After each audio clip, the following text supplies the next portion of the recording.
kasih Bapa yang ada di dalam surga. Buat kesempatan yang indah ini Tuhan, kami masih bisa beribadah kepada Engkau Tuhan. Semua ini karena kemurahan dan kasih atas kebaikan yang Kau berikan kepada kami ya Bapa. Kalau pada hari ini Tuhan kami mau beribadah, kami mengundang hadirat-Mu Tuhan. Kami mengundang Roh Kudus-Mu Tuhan untuk hadir di tengah-tengah ibadah kami pada hari ini. Tuhan, kiranya Engkau urapi semua Tuhan pelayan-pelayan-Mu yang ambil bagian dalam pekerjaan-Mu saat ini Tuhan. Kiranya Roh-Mu datang mengurapi kami semua ya Bapa. Kami menyerahkan ibadah kami ini Tuhan, dari awal, pertengahan, hingga pada akhirnya. Inilah ucapan syukur dan doa kami Tuhan. Kami pelalaskan hanya di dalam nama Tuhan Yesus Kristus. Shalom saudaraku, saudara yang terkasih di dalam nama Tuhan Yesus, dimanapun saudara berada saat ini. Selamat beribadah streaming minggu ini. Kita adalah bait Tuhan, amin. Jadi tidak ada halangan buat kita untuk beribadah, untuk datang ke hadirat Tuhan. Dengan saat ini saya mengundang saudara-saudaraku untuk datang ke pelataran Tuhan dengan hati yang bersukacita. Sebab Allah yang kita punya ada Allah yang sumber bersukacita. Haleluya. Kita angkat pujian ini. Datanglah ke bait-Nya.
sudah memuji nama Tuhan dengan bersorak-sorai dan masuk di pelataran Tuhan, saatnya kita mau mendengarkan firman Tuhan.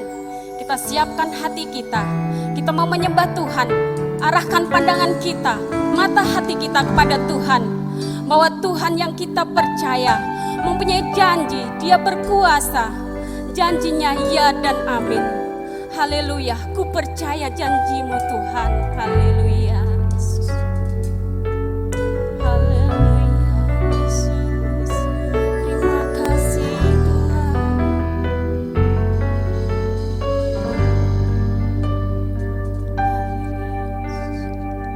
Sungguh besar setiamu, Kau nyatakan bagiku.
kesudahan ya Bapa.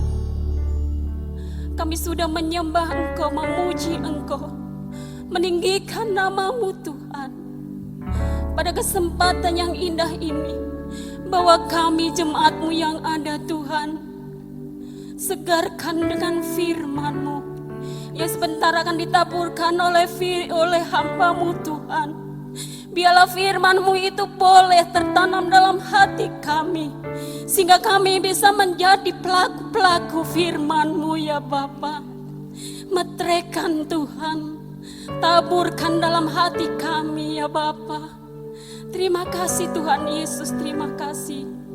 Biarlah Engkau menyertai, memberkati sebentar hamba-Mu yang akan menyampaikan firman-Mu Tuhan.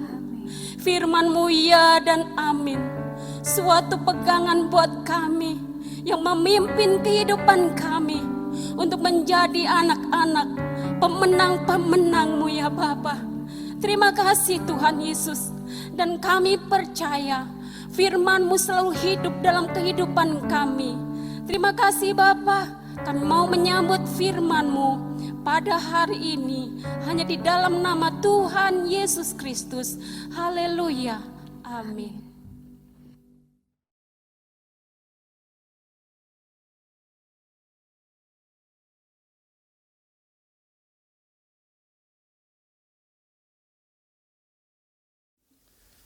Puji Tuhan, selamat pagi Pak Ibu, selamat kita diberkati Tuhan dalam ibadah kita pagi hari ini. Saya sangat bersyukur pada Tuhan, lewat Ibu Gembala Tuhan izinkan untuk saya berbagi kebenaran firman Tuhan.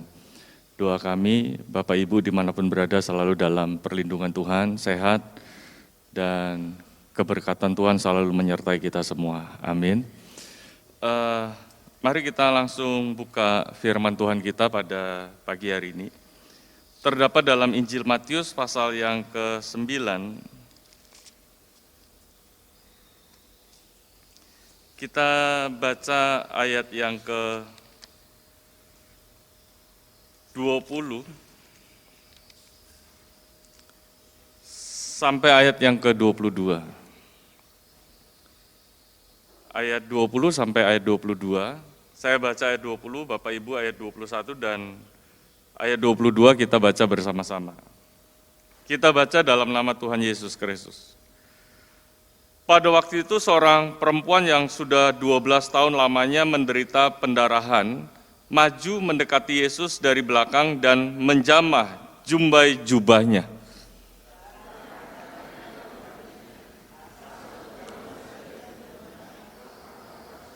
Kita baca sama-sama 2, 3.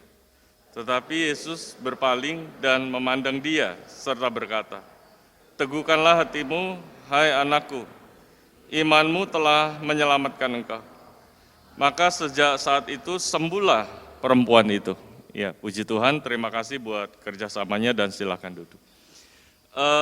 Peristiwa ini adalah peristiwa sebenarnya di awal Yesus diminta oleh seorang kepala rumah ibadat untuk mendoakan anaknya yang sakit dan kemudian akhirnya meninggal.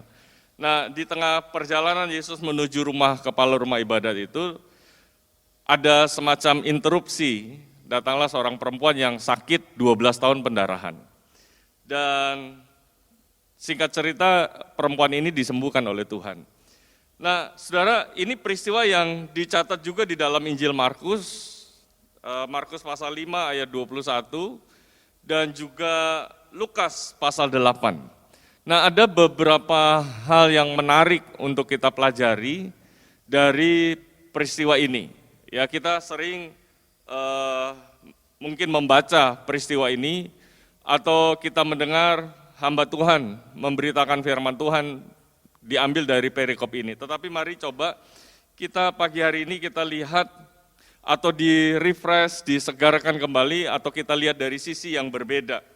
Nah, perempuan ini tidak jelas, kalau saya boleh katakan misterius, namanya tidak disebutkan, asalnya juga tidak disebutkan, jadi hanya diberi keterangan perempuan dan sakit penyakitnya yang dialami dia selama 12 tahun.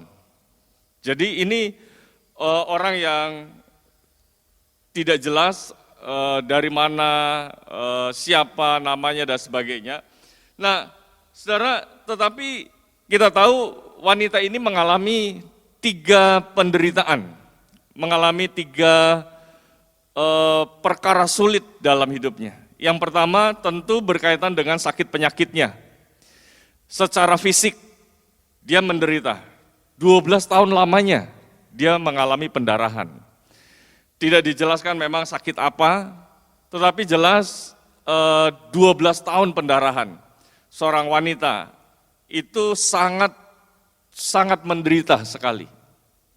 Ya, sangat menderita. Secara fisik perempuan ini sangat menderita. Kemudian secara psikis, kejiwaan, kalau saudara lihat orang yang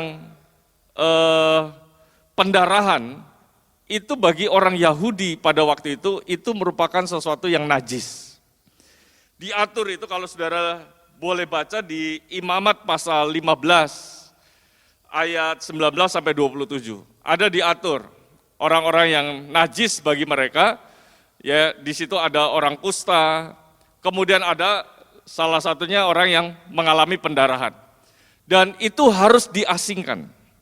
Kalau misalnya orang pendarahan megang bangku itu jadi najis. Kalau dia bersentuhan dengan orang itu harus najis.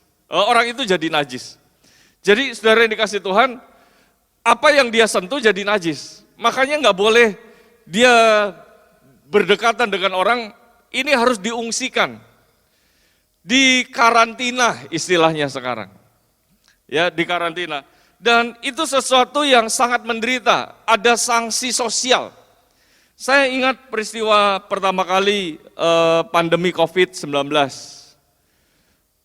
Itu yang dihindari oleh banyak orang, itu sanksi sosial. Betapa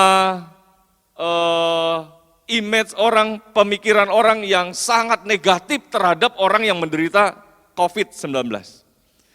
Ya, mereka harus diasingkan, bahkan seluruh keluarga itu diasingkan. Saya ingat peristiwa Pak Imam, saudara nggak kenal ya, itu temannya Pak Andreas. Saya pernah satu kali ke rumahnya beliau ya untuk lihat-lihat burung. Nah, itu kena sakit, di karantina di rumah sakit. Itu orang tuanya padahal beda rumah, orang tuanya di Sugihan. Imam ini bersama istrinya, Pak Imam ini sama istrinya, itu rumahnya di sono, ya dekat lapangan lah, daerah situ. Itu orang tuanya kena sanksi sosial, diasingkan. Jualan kayu bakar kalau nggak salah ya Pak Andre ya, jualan kayu bakar, itu nggak mau orang beli kayu bakarnya. Orang udah image-nya jelek lah. Saudara, betapa menderitanya kan orang seperti itu. Sampai karena ada banyak sanksi sosial yang seperti ini, orang jadi kena pilek, batuk, udah bukan COVID dan sebagainya. Nggak mau tes swab, nggak mau tes rapid dan sebagainya, udah sehat. Kenapa? Karena takut sanksi sosial. Saya bisa bayangin seluruh anggota keluarganya diasingkan.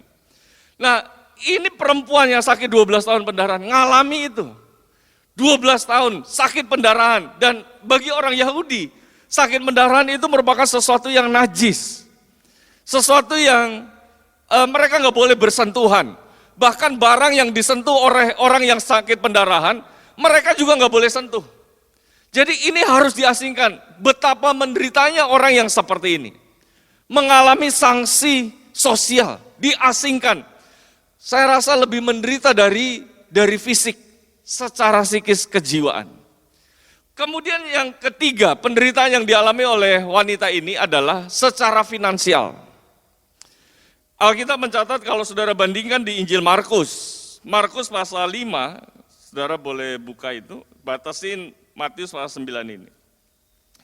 Markus pasal 5 ayat yang ke-26. Markus pasal 5 ayat yang ke-26. Ia telah berulang-ulang diobati oleh berbagai tabib sehingga telah dihabiskannya semua yang ada padanya. Namun sama sekali tidak ada faedahnya, malah sebaliknya keadaannya makin memburuk. Saudara, orang yang sakit ya, dia memang mau keluarkan uangnya, hartanya. Wes berapa aja, yang penting sembuh. Itu kalau sembuh aja mending, ya masih mending, lumayan lah. Tapi ada beberapa orang yang berpikir ngapain diobat-obatin, ada seperti itu. Tapi ada banyak juga yang berpikir udah obatin, pokoknya gimana caranya supaya sembuh. Keluarkan uang banyak gak apa-apa, pokoknya sampai sembuh, diobatin. Nah kalau sembuh itu kan lumayan, berarti kan hasil usahanya ada membuahkan hasil. Ya jadi ada kesembuhan, ada pemulihan dan sebagainya. Nah saudara, perempuan ini udah habiskan semua harta.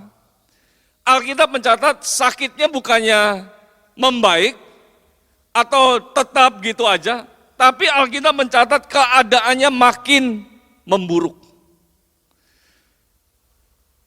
Jadi udah hartanya dihabiskan, nggak punya apa-apa, udah semuanya dijual, sakit penyakitnya bukannya tambah baik, tambah sembuh, tetapi makin memburuk.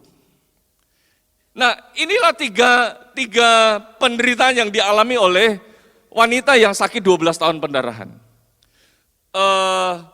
Sudah secara fisik dia jelas menderita, sakit 12 tahun loh pendarahan. Mungkin kalau sekarang istilah medisnya kanker ini. Ya, nggak tahu kanker apa. Mungkin ada orang-orang yang medis kesehatan, di bidang kesehatan lebih tahu. Secara psikis harus diasingkan dan itu sangat menderita. Keluarga, mungkin keluarganya asingkan dia, kalau ada keluarga yang mau coba perhatikan dia, orang itu juga akan diasingkan. Jadi betapa menderitanya wanita ini. Sudah begitu, secara finansial habis, uangnya habis.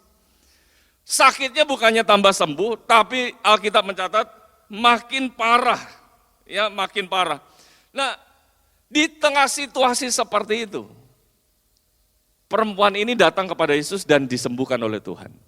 Sebenarnya saudara, saya ketika baca perikop ini dengan membandingkan Matius, Markus, dan Lukas tadi, apakah ada orang yang mungkin ada 1-2 yang mengalami penderitaan seperti wanita ini? Mungkin ada 1, 2, 3, 12 tahun pendarahan. Ya, 12 tahun bukan waktu yang sebentar, Pak Ibu. Waktu yang lama 12 tahun pendarahan. Kemudian diasingkan, dikarantina. Saudara, saya berbicara kepada beberapa teman yang pernah dikarantina akibat kena COVID. Itu enggak enak, saudara. Ya, memang kerjanya hanya tidur, makan, tapi nggak boleh ketemu siapa-siapa. Siapa yang enak gitu? Itu aja masih mending loh, ada pegang handphone dan sebagainya. Saudara, itu aja masih nggak enak. Jadi ini 12 tahun ngalami itu, sanksi sosial. Itu baru berapa bulan sih kena COVID, diasingkan karantina, mungkin pertama 2 minggu, kemudian dites lagi, 2 minggu lagi, kalau itu masih positif, paling 1-2 bulan lah. Atau paling banter 3 bulan itu diasingkan. Itu aja udah banyak yang mengeluh, tidak enak. Jangankan yang kena sakit COVID-19 ya.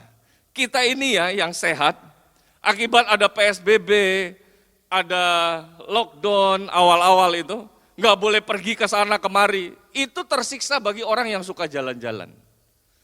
Ya, bagi orang yang nggak suka jalan-jalan nggak masalah ya. Tapi orang yang suka jalan-jalan, yang beraktivitas, itu tersiksa. Mami mertua saya itu suka jalan-jalan. Ya, kalau jalan-jalan seger. Jadi kalau di rumah terus stres. Nah ini di rumah terus gak boleh. Jadi saudara, ya sangat tersiksa. Mau ke tempat adiknya yang Surabaya, adiknya bilang jangan. Ini masih COVID, nanti aja, gak boleh. Ya, mau ke Rembang, Mak Lea bilang, jangan, masih COVID. Wah, ke Rembang loh. Saya bilang, gak apa-apa sih tinggal di atas ya. Kasihan mau jalan-jalan sebenarnya. Jadi itu aja udah tersisa, masih keadaan sehat loh. Apalagi ini perempuan yang sakit 12 tahun berdarah. Secara fisik menderita, secara psikis juga menderita. Udah gitu finansialnya habis-habisan. Sakitnya tambah parah. Coba, mungkin ada di antara kita yang datang pagi hari ini, ada nggak yang mengalami masalah seberat wanita ini? Saya kira mungkin nggak ada. 1, 2 mungkin ada. Tetapi saudara yang kasih Tuhan, meskipun wanita ini mengalami masalah yang sangat berat, mengalami masalah yang tidak mudah dalam hidupnya, sakit secara jasmani, fisik, secara kejiwaan, secara finansial, habis-habisan. Tetapi kita lihat Yesus menolong wanita ini.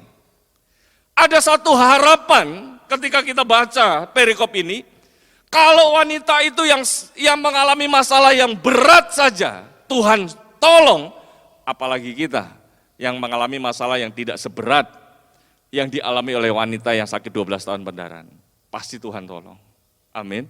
Yang seberat itu aja Yesus mampu tolong, apalagi masalah yang kita alami yang tidak terlalu berat mungkin, yang tidak seperti yang dialami oleh wanita yang sakit 12 tahun pendarahan, pasti Tuhan Yesus sanggup tolong kita. Amin. Ada satu harapan di tengah situasi seperti ini mungkin, di tengah keadaan pandemi COVID-19, mungkin ada kesehatan kita terganggu. Ya, saya katakan rumah sakit menangani pasien terlalu fokus kepada COVID, sehingga untuk menangani penyakit-penyakit lain itu kualitasnya turun. Hanya mereka menangani itu 50%, 60%. Makanya ada banyak orang meninggal karena penanganannya kurang. Salah satu hamba Tuhan, dia udah pasang ring banyak dan kemudian bypass. Nah biasanya bypassnya itu di Singapura. Di Singapura. Nah ini lockdown nggak boleh ke sana saudara. Nggak boleh.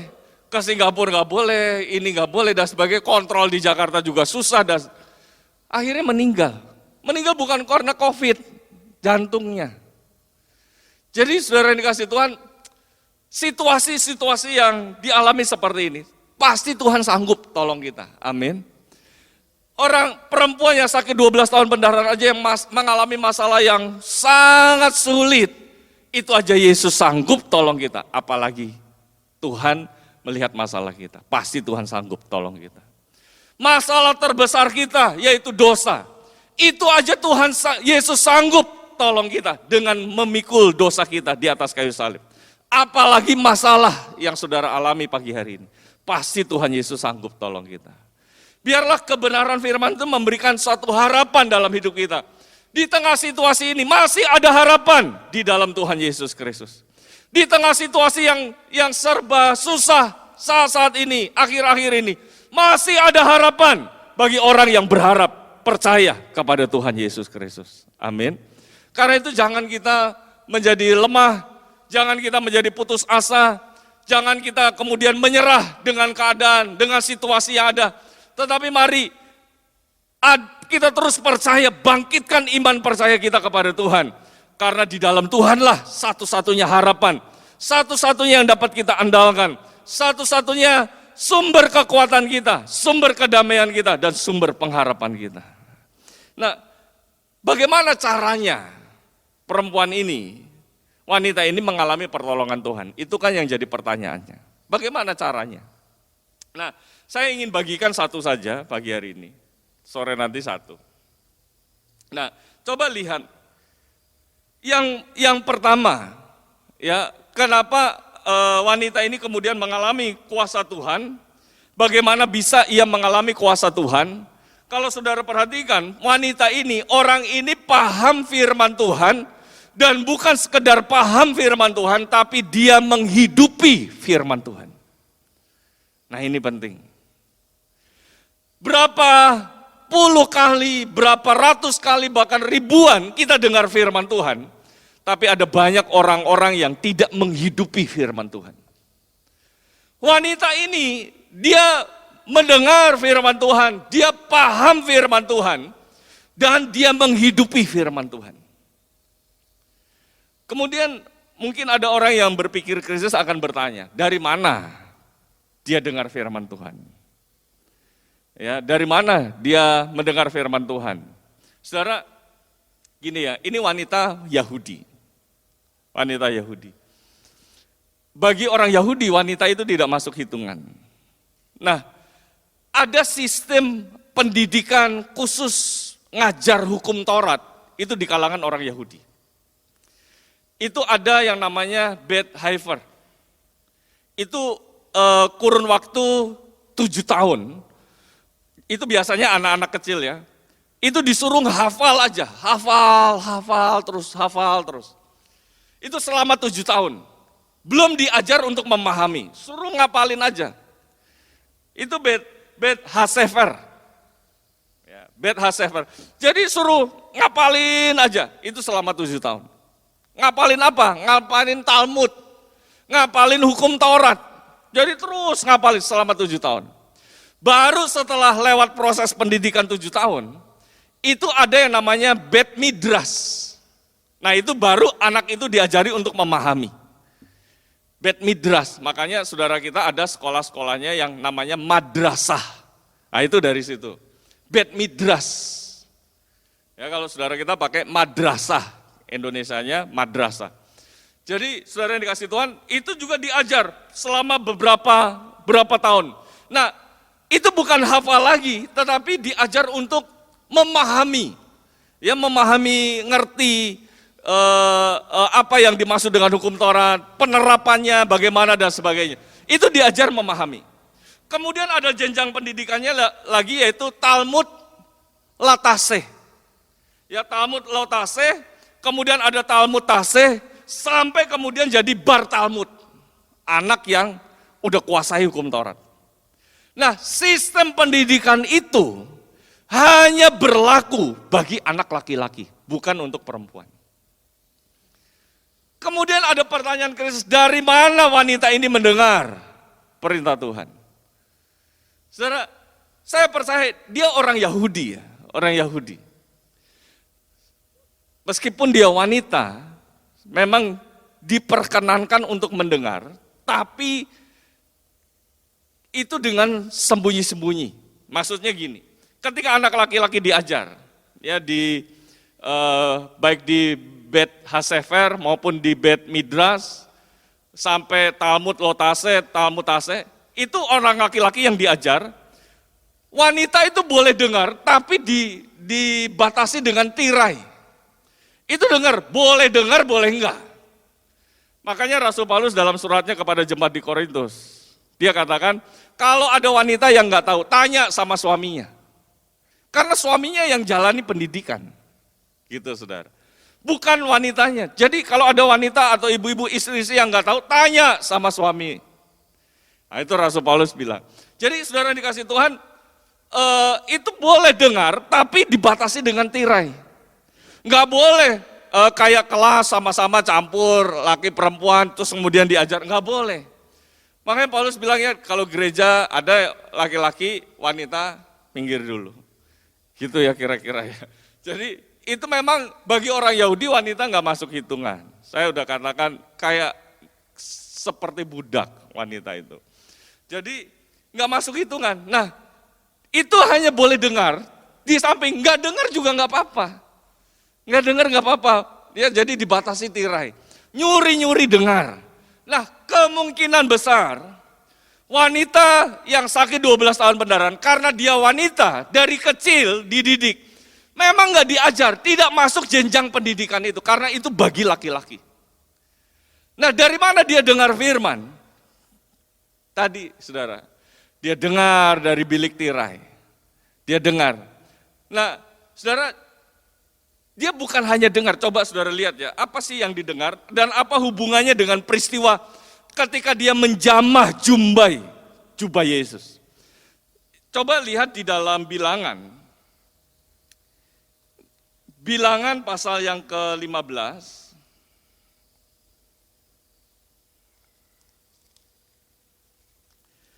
Ayat yang ke-37. Ini yang diajar nih, Taurat. Tuhan berfirman kepada Musa, Berbicaralah kepada orang Israel dan katakanlah kepada mereka bahwa mereka harus membuat jumbai-jumbai pada punca baju mereka, turun-temurun. Dan dalam jumbai-jumbai punca itu haruslah dibubuh benang ungu kebiru-biruan. Maka jumbai itu akan mengingatkan kamu apabila kamu melihatnya kepada segala perintah Tuhan, sehingga kamu melakukannya dan tidak lagi menuruti hatimu atau matamu sendiri, seperti biasa kamu perbuat dalam ketidaksetiaanmu terhadap Tuhan. Jadi ada perintah Tuhan nih, datang kepada Israel, suruh buat jumbai di ujung jubah. Supaya apa? Untuk mengingatkan perintah Tuhan. Bukan dengan kehendak hatimu sendiri, tapi hanya kehendak Tuhan. Maksudnya ayat 40, supaya kamu mengingat dan melakukan segala perintahku dan menjadi kudus bagi Allahmu. Akulah Tuhan Allahmu yang telah membawa kamu keluar dari tanah Mesir, supaya aku menjadi Allah bagimu, akulah Tuhan Allahmu. Jadi disuruh buat bahasa Israel. Dan itu pasti diajarkan. Ini kitab Taurat diajarkan. Kemudian kitab nabi-nabi kalau saudara lihat di dalam Maleakhi pasal yang keempat. Maleakhi pasal 4, kalau saudara lihat ayat yang kedua.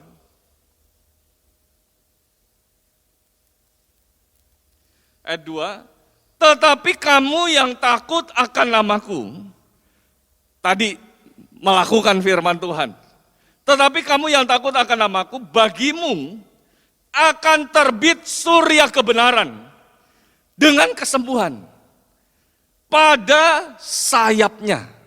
Sayapnya ini digunakan kanap, ya ujung jubah. Sama yang dimaksud dengan jumbai tadi.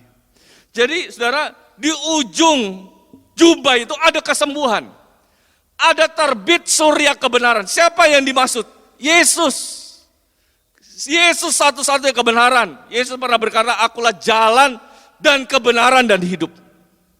Dia satu-satu kebenaran. Dan perempuan ini dengar pasti pengajaran Nabi Maleakhi ini. Dan dia menghidupi bahwa Yesus yang ada di depannya, ini adalah Tuhan Juru Selamat, surya kebenaran itu. Dia menghidupi dan di dalam surya kebenaran itu, di ujung jubahnya, itu ada kesembuhan. Wow. Jadi saudara yang dikasih Tuhan, ada dua yang dapat kita pelajari dari sini. Yang pertama, perempuan ini meyakini bahwa Yesus yang ada di hadapannya, itu adalah Tuhan dan Juru Selamatnya. Itu adalah surya kebenaran. Yang selama ini dia pelajarin, yang selama ini dia dengar dari bilik tirai mungkin. Dia dengar sembunyi-sembunyi. Ini surya kebenaran nih. Saya percaya di ujungnya itu ada kesembuhan. Makanya tidak heran wanita ini berusaha untuk menjamah jubah Yesus. Karena dia percaya yakin menghidupi firman Tuhan. Jumbai itu, di ujung jumbai itu ada kesembuhan. Jadi saudara dikasih Tuhan, luar biasa. Yang kedua yang kita pelajari dari peristiwa ini adalah gini. Di tengah segala keterbatasan dia untuk mendengarkan firman Tuhan, itu tidak menghambat dia untuk belajar firman Tuhan, memahami firman Tuhan, dan menghidupi firman Tuhan. Amin. Terbatas secara situasi, keadaan, lingkungan sosial, bahkan secara jenis kelamin, itu semuanya membatasi wanita ini untuk belajar firman Tuhan. Tetapi dia tidak menyerah dengan segala keterbatasan yang terjadi dalam hidupnya, dibatasi oleh keadaan, dibatasi oleh situasi, dibatasi oleh jenis kelamin. Itu tidak membuat wanita ini menyerah, kemudian dia tidak belajar firman Tuhan, tidak memahami firman Tuhan. Tetapi dia berusaha mendengar firman Tuhan. Dia berusaha untuk memahami firman Tuhan dan menghidupi firman Tuhan. Bagaimana dengan hidup kita Pak Ibu? Akhir-akhir ini memang kita dibatasi. Untuk beribadah harus jaga jarak. Tetapi saya bersyukur kepada Tuhan. Bapak Ibu tetap setia untuk datang beribadah kepada Tuhan. Berusaha di tengah segala keterbatasan yang terjadi saat-saat ini. Saudara tetap datang berusaha mendengar firman Tuhan. Karena kita percaya firman Tuhan, kebenaran itu di ujungnya itu ada jawaban dalam hidup kita. Amin. Tetapi tidak sedikit dengan situasi seperti ini, ada banyak orang Kristen yang menjadikan ini alasan untuk tidak beribadah kepada Tuhan. Tidak sedikit dengan situasi seperti ini, mereka lebih memilih tinggal di dalam ketakutan daripada untuk berusaha mendengarkan firman Tuhan dan menghidupi firman Tuhan. Karena itu mari saudara yang dikasih Tuhan, belajar dari wanita ini. Meskipun mengalami situasi yang sulit, meskipun mengalami situasi yang gak mudah, secara fisik, secara psikis, kejiwaan, bahkan keuangan sudah habis-habisan, sakitnya tambah parah. Tapi ketika dia dengar firman Tuhan, dia pahami firman Tuhan, dia hidupi firman Tuhan, itu yang membuat kuasa Tuhan terjadi dalam hidupnya. Saya percaya Pak Ibu saudara dikasih Tuhan, ketika kita dengar firman Tuhan, paham firman Tuhan, dan menghidupi firman Tuhan, saya percaya ujung kesembuhan, ujung jubah yang ada kesembuhan itu Tuhan juga akan nyatakan dalam kehidupan kita. Ujung jubah yang ada jawaban, ujung jubah yang ada penghiburan, ada sumber kekuatan, sumber jawaban dalam hidup kita. Sehingga saudara yang dikasih Tuhan, kita pulang dari tempat ini, kita tidak sia-sia. Kita pulang dari tempat ini bukan dalam keadaan yang sama, tetapi kita pulang, mungkin yang lemah, pulang dengan membawa kekuatan dari Sang Surya, yaitu Tuhan Yesus Kristus. Ketika kita pulang dari tempat ini yang susah, kita membawa penghiburan dari mana? Dari Sang Surya, di mana ujungnya itu ada jawaban dalam hidup kita. Karena itu mari saudara yang dikasih Tuhan pagi hari ini. Mungkin ada orang-orang yang membatasi kita, enggak masalah. Ada situasi-situasi yang membatasi kita untuk datang kepada Tuhan, enggak masalah. Tetapi jangan kita kemudian menyerah dengan keadaan seperti itu. Kemudian kita pasrah dengan keadaan itu dan kemudian tinggal di dalam ketakutan. Tetapi mari ayo kita bangkit, kita maju di dalam Tuhan. Meskipun ada banyak yang membatasi kita, itu tidak menghambat kita untuk belajar firman Tuhan. Tidak menghambat kita untuk memahami firman Tuhan dan menghidupi firman Tuhan dalam hidup kita. Percayalah ketika kita menghidupi firman Tuhan, ada jawaban yang Tuhan nyatakan dalam hidup kita. Amin. Maha besar Allah Bapa di dalam sorga, Tuhan Yesus Kristus. Kembali pada akhir kebaktian ini ya Tuhan, kami datang kepadamu, kami bersyukur dan berterima kasih kepadamu buat kehadiranmu di tengah-tengah ibadah kami. Tuhan sudah berfirman kepada kami melalui hamba-Mu, materaikanlah firman-Mu di dalam hati dan kehidupan kami boleh menjadi anak-anak-Mu yang dapat memahami setiap firman-Mu. Bahkan kami boleh Tuhan menghayati setiap firman-Mu ya Bapa. Terima kasih Tuhan, terpujilah nama-Mu. Kami berdoa buat hamba-hamba-Mu yang sudah melayani dalam ibadah pagi hari ini. Engkau pakai mereka lebih daripada yang sudah-sudah. Urapan kuasa-Mu selalu mengurapi pelayanan mereka, sehingga mereka selalu menjadi berkat-Mu di tengah jemaat-Mu ya Tuhan. Bahkan seberapa kami yang hadir beribadah kepadamu, berkat yang sama juga menjadi bahagian hidup kami. Berkatilah rumah tangga anak-anak-Mu dengan damai sejahtera. Berkati usaha pencarian umat-Mu dengan berkat-berkat yang membuat selalu umat-Mu bersuka cita ya Tuhan. Terima kasih Tuhan. Hentar sebentar kami pulang. Tutup bungkus kami semua dengan kuasa-Mu. Bersamalah dengan kami. Di mana kami ada, Tuhan ada menyertai dan melindungi kami. Terima kasih. Angkat kedua belah tangan saudara dan terimalah berkat Tuhan. Tuhan memberkati engkau dan melindungi engkau. Tuhan menyinari engkau dengan wajahnya dan memberi engkau kasih karunia yang berlimpah-limpah. Tuhan menghadapkan wajahnya kepadamu dan memberi engkau damai sejahtera yang seperti gelombang-gelombang laut yang tidak pernah berhenti menjadi bahagian hidupmu. Dan sekarang saudara-saudaraku, marilah kita pulang dengan damai sejahtera, sukacita, perlindungan yang dikerjakan oleh Allah Bapa di dalam persekutuan anaknya yang tunggal Yesus Kristus, dan Roh Kudus menyertai kepada kita semua mulai hari ini sampai Yesus datang kembali. Terima kasih Tuhan buat berkat-Mu. Kami terima di dalam nama Tuhan Yesus Kristus.